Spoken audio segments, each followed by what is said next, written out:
If you've ever fought internationally and had to cut weight in a foreign country, you may have noticed that things don't always work out the same as it would have done back home. A great example of this are the cultural differences between cutting weight in Thailand versus cutting weight in Western countries. So let's break down the differences. In the West, fighters will usually gradually diet over the course of fight camp, and then they'll switch up their diet in fight week using strategies like low carbohydrate, low fiber, low sodium, maybe water loading followed by water restriction, and all of that before, in the final day or so before the weigh-ins, then stepping in the bath or the sauna, for example, to sweat out that final amount of weight. In Thailand, it's a different ballgame.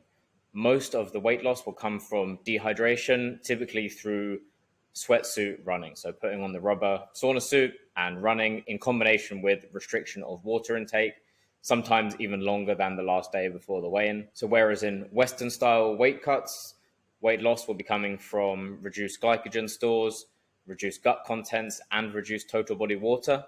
With the Thailand style weight cut of mostly sweatsuit running and water restriction, almost all of that weight loss is coming from body water. So rather than sort of spreading that depletion across gut content, glycogen stores, and water, all of it is coming from a single source, which poses more of a risk to health.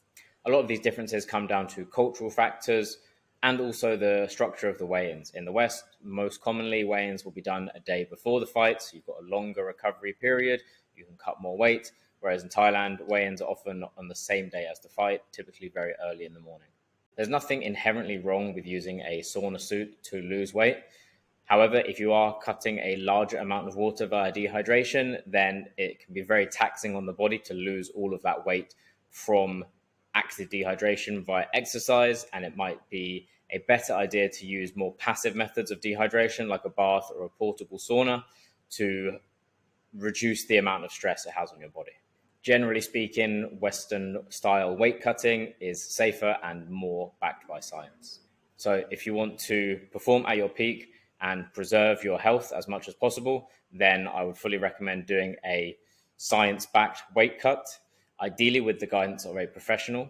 If hiring a professional is out of your budget, no worries. You can follow me on Instagram at James Nipper Nutrition. I give out a lot of free content, and if you click the link in my bio, you'll be able to access a free webinar, my free podcast, and my reasonably priced fighting nutrition course to get all the information you need to cut weight safer and perform at your best.